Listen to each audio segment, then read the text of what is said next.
हिंदी में यूपीएससी की तैयारी से संबंधित प्रोग्राम्स को देखने के लिए सब्सक्राइब करें स्टडी IQ IAS हिंदी। नमस्कार साथियों, मैं कुणाल आप सभी का स्टडी IQ IAS हिंदी पे स्वागत करता हूं। हम सभी के लिए बड़ा ही खुशी का पल है कि भारत के पहले व्यक्ति इंटरनेशनल स्पेस स्टेशन के लिए रवाना हो चुके हैं और 26 जून शाम 4:30 बजे के आसपास वो इंटरनेशनल स्पेस स्टेशन पर भी पहुंच जाएंगे। ये मिशन केवल और केवल एक्सियोम 4 तक ही सीमित नहीं है, बल्कि ये आने वाले समय में भारत के अनेक स्पेस मिशनों के लिए भी अनेक गुत्थियों को सुलझाएगा और नए आयाम स्थापित करेगा। अब जरूरी ये है कि हम लोग एक्सियोम 4 से जुड़ी सभी महत्वपूर्ण बातों को जाने समझें, क्योंकि ये विषय अपने आप में ही फिलहाल बहुत ज्यादा महत्वपूर्ण हो गया है। हालांकि कई बार के डिले के बाद अंततः ये मिशन लॉन्च कर दिया गया है। तो फिलहाल हमारी न्यूज का कहना है Axiom 4 mission what Shubhanshu Shukla trip to ISS means for India space programme.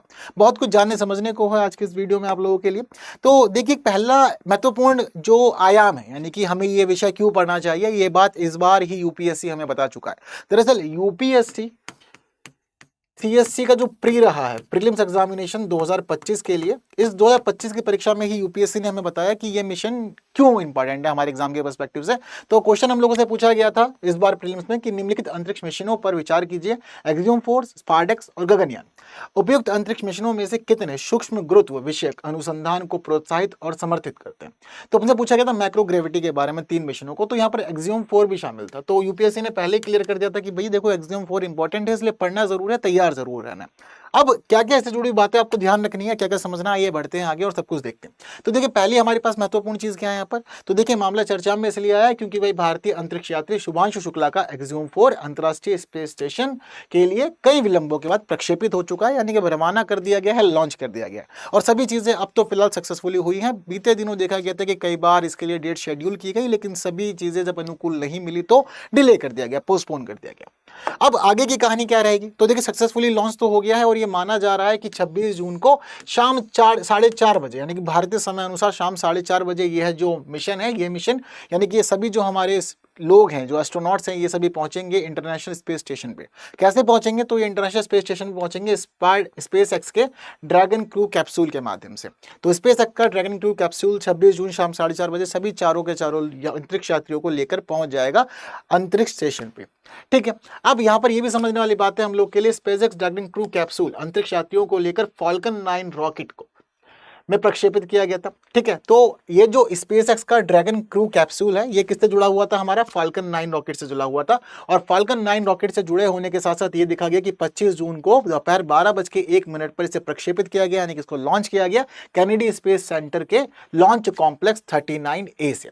अब ये समझिए कि लगभग 28.5 घंटे की 28 घंटे की इनकी पूरी यात्रा रहने वाली है। इस यात्रा के बाद तब जाकर ये 26 जून को 4:30 बजे पहुंचेंगे इंटरनेशनल स्पेस स्टेशन पे।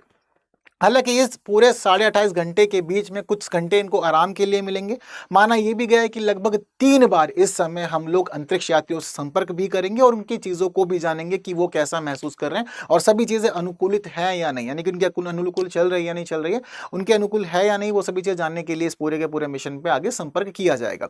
तो वैसे तो खैर फिलहाल हमारी काफी सारी चीजें क्लियर हो चुकी हैं। शुभांशु शुक्ला से बातचीत भी हुई है, उन्होंने वीडियो भी शेयर किया है अपना और बताया है कि फिर दोबारा वो एक बच्चे की तरह चलना सीख रहे हैं, क्योंकि अब माइक्रोग्रेविटी में पहुंच गए हैं ना। पृथ्वी की ग्रेविटी अलग है, माइक्रोग्रेविटी में है, यानी कि अब आप हवा में रहेंगे, आपको खुद को कंट्रोल करना पड़ेगा, बहुत अच्छे से मैनेज करनी पड़ेगी चीजें। तो एक नई परिस्थिति, एक नई स्थिति के अंदर खुद को ढालना, सभी कार्य को करना, जिन कार्यों के लिए आपको भेजा गया, ये सारे महत्वपूर्ण पहलू हैं हमारे एक्सियोम 4 के। तो अभी सारी चीज चल रही है, यानी कि संपर्क हो चुका है, सभी चीजें अभी तक ठीक है और बिल्कुल हम चाहते हैं कि सब कुछ ठीक रहे और सक्सेसफुली ये लोग पहुंच भी जाए इंटरनेशनल स्पेस स्टेशन पर। इसके साथ साथ देखने वाली बात यह है कि जो ये मिशन है, ये मिशन एक निजी अंतरिक्ष यात्री की चौथी उड़ान है, यानी कि जो एक्सियोम मिशन हो रहा है, एक्सियोम में इसको क्या कह रहे हैं हम लोग, 4 कह रहे हैं। तो एक्सियोम में 4 का मतलब ये कि एक्सियोम के मामले में चौथी उड़ान है ये निजी अंतरिक्ष यात्रियों की। तो किसी भारतीय के मामले में हम लोग ये समझते हैं कि ये अंतरराष्ट्रीय अंतरिक्ष स्टेशन पे जाने के मामले में पहली उड़ान है, यानी कि अभी तक भारत का कोई भी व्यक्ति इंटरनेशनल स्पेस स्टेशन पे नहीं गया है और इंटरनेशनल स्पेस स्टेशन पे पहुंचने वाले पहले व्यक्ति होंगे शुभांशु शुक्ला। हालांकि शुभांशु शुक्ला से पहले हमारे एक व्यक्ति यानी कि राकेश शर्मा थे, जो पहली बार स्पेस तक पहुंचे थे। स्पेस में पहुंचने के मामले में हमारे शुभांशु शुक्ला दूसरे हैं और वहीं ISS पे पहुंचने के मामले में ये पहले ही हैं। हालांकि इस काम में 4 अंतरिक्ष यात्री हैं, तो चारों अंतरिक्ष यात्रियों के बारे में भी हमें पता होना चाहिए कि चारों कौन कौन इसमें शामिल है और किसकी क्या भूमिका है।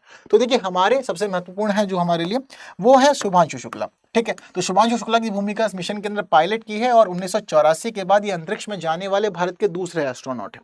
इसके अलावा अमेरिका भी इसमें बड़ी भूमिका में है, तो अमेरिका ने भेजा है यहाँ पे पैगी विल्सन को, जो इस मिशन में कमांडर की भूमिका में है और ये अमेरिका की विल्सन का दूसरा commercial human space flight mission है। इसके अलावा जहां हमें पता चल रहा है कि भारत के किसी एस्ट्रोनॉट के लिए ISS का ये पहला मिशन है, ठीक उसी प्रकार ये बात केवल भारत तक ही सीमित नहीं है, बल्कि भारत के अलावा ये मिशन 2 और देशों के एस्ट्रोनॉट्स के लिए पहला अंतरिक्ष मिशन है। तो यहां पर एक देश है पोलैंड और एक देश है यहां पर हंगरी। तो भारत, पोलैंड और हंगरी, इन तीनों ही देशों के मामले में पहली बार ऐसा हो रहा है कि इन देशों के किसी व्यक्ति को इंटरनेशनल स्पेस स्टेशन पर ले जाया जा रहा है। तो पोलैंड की स्थिति हमें पता चल रही है, पोलैंड से जा रहे हैं यहाँ पर स्लावोस्क उज़नास्की विज़िविस्की। ठीक है, तो ये नाम जरूरी नहीं है याद रखना, पर यह तो आप रख सकते हैं कि पोलैंड के भी एक व्यक्ति यहाँ पर गए हैं। और पोलैंड के मामले में भी स्थिति भारत के अनुकूल ही है, क्योंकि 1978 के बाद ये देखा गया कि स्पेस में पोलैंड का कोई दूसरा व्यक्ति अब जा रहा है। जहां पर चौथे व्यक्ति जो है उनका नाम है टिबोर कापू, ये मिशन विशेषज्ञ की भूमिका में है और 1980 के बाद ये हंगरी से स्पेस में जाने वाले भी दूसरे एस्ट्रोनॉट है। तो भारत, हंगरी और पोलैंड, इन तीनों में काफी समानता है इस मिशन के बारे में, बट चारों की स्थितियां याद रखिएगा कि कौन कौन गया। अब देखिए इस मिशन के बारे में स्पेशल जानकारी हमें ये तस्वीर अकेले दे देती है। ये तस्वीर हमें बता देती है हमारे चारों के चारों क्रू मेंबर्स के बारे में कि भाई कौन कौन जा रहा है स्पेस स्टेशन पे इसके माध्यम से। इसके अलावा यहाँ पता चलता है कि भाई लॉन्च प्रोवाइडर कौन है, स्पेस एक्स है, और स्पेस एक्स ने F9 फाल्कन रॉकेट प्रोवाइड किया है और इसका ड्रैगन स्पेस एक्स क्रू है। ठीक है, स्पेस एक्स इसका जो ड्रैगन है वो इसका हम देखते हैं कि मेन मॉड्यूल है। ठीक है, स्पेस क्राफ्ट है इसका। ठीक है, तो ड्रैगन जो है इसका स्पेस क्राफ्ट है और F9 जो है इसका वो रॉकेट है। इसके अलावा कस्टमर कौन है, एक्सियोम स्पेस है और ये एक प्रकार का प्राइवेट क्यूब मिशन है, ये वाली बात भी ध्यान रखिएगा। अब इसके अलावा इसको लॉन्च कहां से किया जाएगा, तो देखिए लॉन्च करने के लिए तो जो डिटेल पहले रखी गई थी कहां से लॉन्च किया जाएगा, तो वो यहाँ पर मेंशन की गई है कि कैनेडी स्पेस सेंटर जो फ्लोरिडा USA के अंदर में, उसके लॉन्च पैड या उसका जो लॉन्च कॉम्प्लेक्स है उसको 39A का बताया गया कि 39A से इसको सक्सेसफुली लॉन्च किया जाना था। तो बिल्कुल ये काम इसी के अकॉर्डिंग हुआ, सभी चीज सक्सेसफुली हुई है। अब इसके अलावा यहाँ पर ये समझिए कि जब ये लोग पहुंचेंगे इंटरनेशनल स्पेस स्टेशन पे तो कहाँ पहुंचेंगे, तो इंटरनेशनल स्पेस स्टेशन पे ये लोग पहुंचेंगे हार्मोनी जेनिथ पे। ये पॉइंट है, ये डॉकिंग पोर्ट है इनका, तो डॉकिंग पोर्ट है हार्मोनी जेनिथ, यहाँ पर ये लोग पहुंचेंगे और यहाँ पे पहुंच करके 14 दिन का समय बिताएंगे, यानी कि 2 हफ्ते यहाँ पर रहेंगे और 2 हफ्ते रह करके अपने सारे के सारे प्रयोगों को ये पूरा करेंगे। इसके अलावा जो इनका रॉकेट है उस रॉकेट की स्थिति क्या है, तो देखिए ये रॉकेट है फाल्कन 9 रॉकेट, जिसने मदद की है इन लोगों को प्रक्षेपण में, लॉन्च में। इसके अलावा जो आगे की चीजें हैं वो चलेंगी इस ड्रैगन 2 के माध्यम से। ड्रैगन 2 इनका स्पेस क्राफ्ट है, तो ये स्पेस क्राफ्ट ही इनको लेकर के जाएगा आगे की उड़ान के लिए, और आगे की उड़ान सारी इसी के माध्यम से कंप्लीट होगी और इसी के माध्यम से ये लोग पहुंचेंगे इंटरनेशनल स्पेस स्टेशन पे। इसके साथ साथ ही जब ये वापस आएंगे तो वापस भी इसी मॉड्यूल के थ्रू आएंगे, यानी कि इसी स्पेस क्राफ्ट के थ्रू ये वापस भी आएंगे पृथ्वी पे, और पृथ्वी पर जो ये वापस आएंगे उसके लिए जगह इन्होंने निर्धारित की हुई है फ्लोरिडा के अंदर ही, जिसको कहा गया है स्पेसएक्स लैंडिंग जोन 1 केप कार्वल। ठीक है, तो यहां इनकी होगी सक्सेसफुली वापसी। तो ये सारी की सारी महत्वपूर्ण चीजें हैं इस मिशन की, जो हमें एक ही तस्वीर में पता चल जा रही है कि कौन कौन जुड़ा हुआ है, कौन कौन स्पेस क्रू में है, कहां से लॉन्च होगा, ISS पे कहां पहुंचेंगे, रॉकेट की क्या स्थिति है, स्पेस क्राफ्ट की क्या स्थिति है और वापसी किस प्रकार से होगी पृथ्वी पर। ये सारी बातें इसी पे ही मौजूद है। अब इसके अलावा हम लोग को यहाँ पर यह भी समझना है कि देखिए अब इस मिशन की अवधि क्या है, तो देखिए सक्सेसफुली इंटरनेशनल स्पेस स्टेशन पे पहुंचने के बाद ये सभी लोग 14 दिन का समय यहाँ पर बिताएंगे और 14 दिन तक यहाँ पर रहते हुए ये लोग विज्ञान, शिक्षा और वाणिज्यिक गतिविधियों के अलग अलग प्रयोगों में शामिल होंगे और इन सभी प्रयोगों को पूरा करके डाटा कलेक्ट करके पृथ्वी पर वापस लेकर के आएंगे।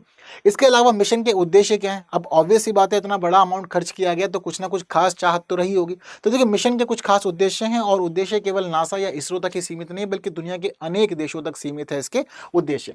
तो एक्सियोम 4 अनुसंधान पूरक में हम देखते हैं कि 31 देशों के प्रतिनिधित्व करने से जुड़े हुए 60 वैज्ञानिक गतिविधियां शामिल है। तो 31 देशों की 60 वैज्ञानिक गतिविधियां शामिल है, यहाँ पता चल रहा है। नासा और इसरो यहाँ पर 5 संयुक्त विज्ञान जांच और 2 इन ऑर्बिट विज्ञान, प्रौद्योगिकी, इंजीनियरिंग और गणित प्रदर्शनों में शामिल होंगे।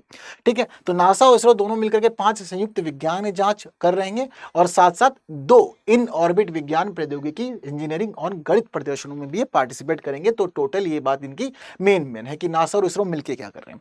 वहीं इसके अलावा नासा का मिशन उत्तरदायित्व है एकीकृत परिचालनों के लिए, कि भाई नासा को मेनली क्या संभालना है, एकीकृत परिचालन संभालने हैं। और इसके साथ साथ ये भी पता चलता है कि ये अंतरिक्ष यान के अंतरिक्ष स्टेशन पर पहुंचने के दौरान शुरू होगा और जब ये वहां से वापस आएंगे तो इनका ये काम समाप्त हो जाएगा। इस दौरान विज्ञान, शिक्षा और वाणिज्यिक गतिविधियां संचालित की जाएगी।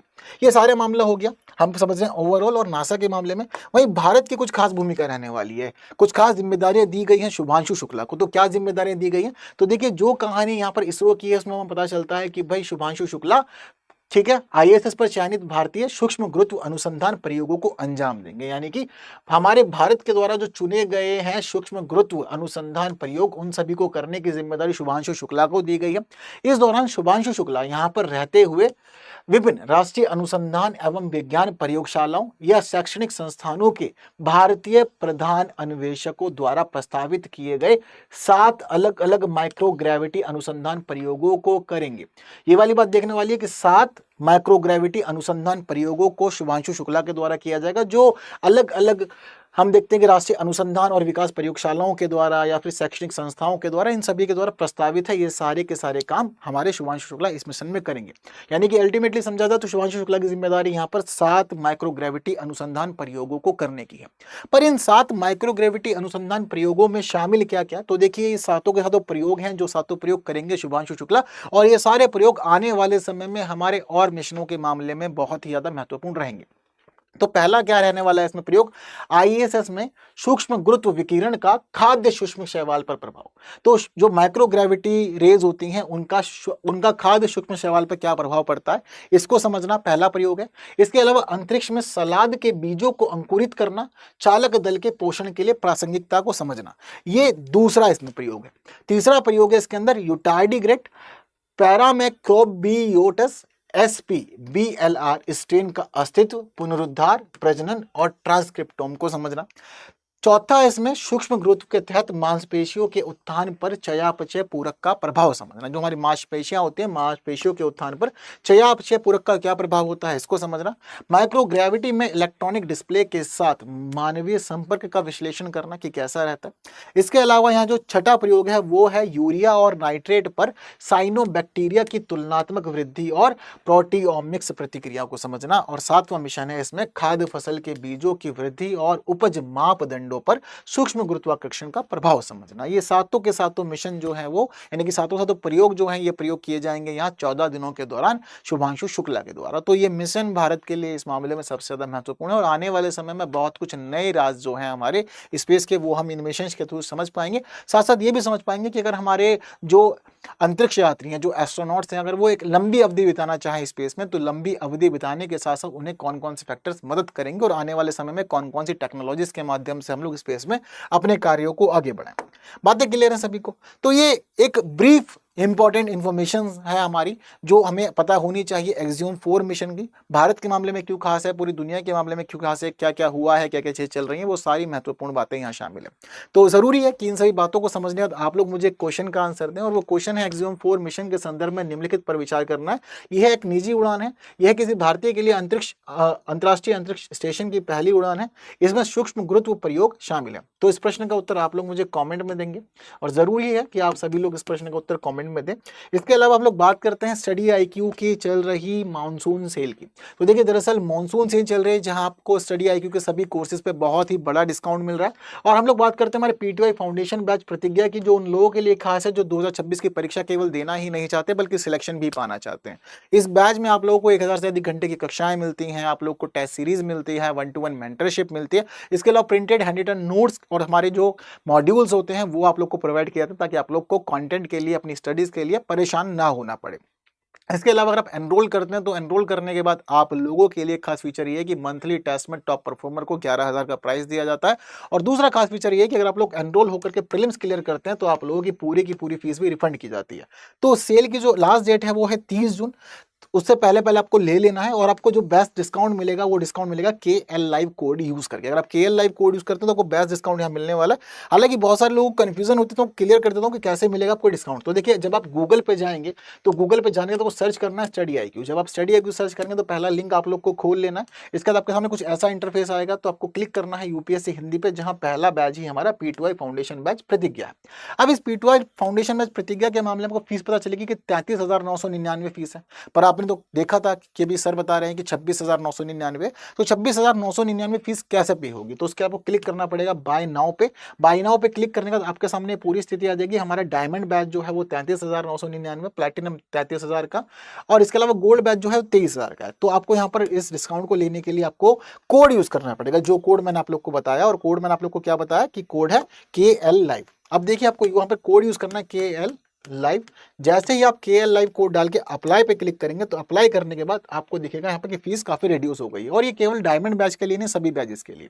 जैसे कि प्लैटिनम बैच 33,000 का आप क्लिक करेंगे जैसे इस पे, तो इसकी फीस भी कम हो जाएगी, ठीक है। और हमारा गोल्ड बैच जो है उस पर क्लिक करेंगे तो उसकी फीस भी कम हो जाएगी। तो जिस बैच पे आप क्लिक करेंगे उस बैच की फीस कम हो जाएगी, ठीक है। ये आपको यहाँ पर पता चल जाएगा। तो एक अच्छा खासा डिस्काउंट आपको यहाँ पर मिल रहा है इस तरह से।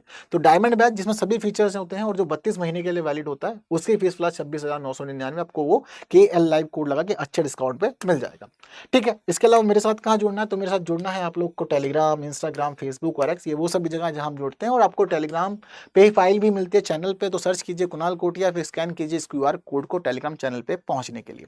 तो बस आज की क्लास में इतना ही। जितनी महत्वपूर्ण बातें हमें करनी थी इस विषय से जुड़ी वो सभी बातें कर ली गई हैं। उम्मीद करते हैं कि ये वीडियो आपके लिए इन्फॉर्मेटिव रही होगी। तो बाकी साथियों तक शेयर जरूर करनी है। जिन्होंने लाइक नहीं किया, लाइक भी कर दीजिएगा। बाकी की बातें होंगी आने वाली और क्लासेस में कुछ नए विषयों के साथ। तब तक के लिए दीजिए मुझे विदा। Thank you so much. जय हिंद। हिंदी में UPSC की तैयारी से संबंधित प्रोग्राम्स को देखने के लिए सब्सक्राइब करें स्टडी IQ IAS हिंदी।